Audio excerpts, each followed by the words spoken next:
नमस्कार मु सुकन्या आपण मानकु ओडिया ब्लॉगर सुकन्या को बहुत बहुत स्वागत। चलतु देखा मु आज आपण मानक पई कौन रेसिपी नहीं कि आसी।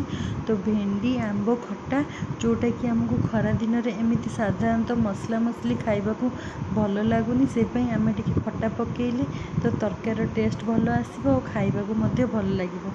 चलतु देखा मु कौन सामग्री नौ कटा भेंडी 6टा भेंडी नहीं आ फाड़े आंब नहीं किसी सोरिष मसला को मु ग्राइंड कर देछि। अदा रसुण जीरा सुखिला लंका पियाज पकईकी तेल नेली तो तेल को भी पकई देछि। सोरिष तेल को गरम हो आसलानी तो आम भेंडी को भाजीदबा जस्ट टिके फ्राए करवा बेसी फ्राए करें नहीं कारण भेंडीर जस्ट टिके लाण अंश मरिया आम भेंडी को भाजुचे।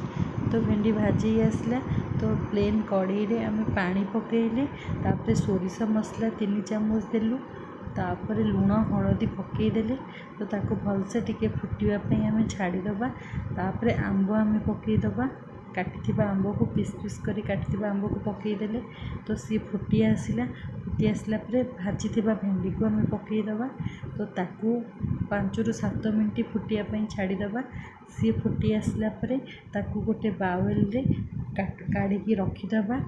आ पियाज किसी नहीं सुंबुरा नहीं जीरा सोरिष सुखिला लंका तेल गरम करदेली जीरा सोरिष सुखिला लंका को आम पकईदेलु।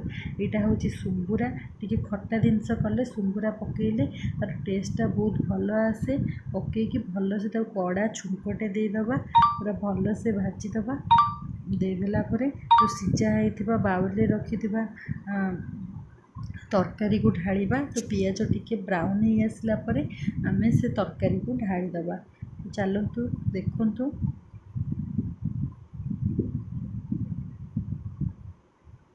पाची आसलानी तापरे आम एबे पकईदेले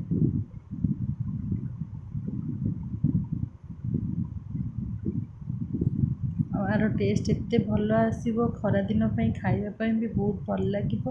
निश्चित आपण मु जो अनुसार करछि आपण टिप्स फॉलो करंतु आपण सेही अनुसार करंतु तरकारी टेस्ट बहुत भल आसीबो आ खाइबा पई भी बहुत भल लागिबो। बहुत कम तेल यूज करिके तरकारी आपण करि परिबे आ तरकारीर स्वाद भी आपण मानकु बहुत बहुत टेस्ट लागिबो।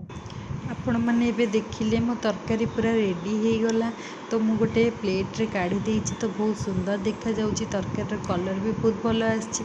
जदि आपण मानकु मो रेसिपी गुड़िक भल लागिबो ताले निश्चित लाइक करिवे कमेंट्स करिवे शेयर करिवे एवं सब्सक्राइब मध्य करिवे। पाखरे थिबा बेल आइकन को प्रेस करने को बिल्कुल भी भूलिबेनी तो मो न्यू वीडियो आपण मानक पाखरे सहजरे पहुँची पारिबो। रहिली जय जगन्नाथ।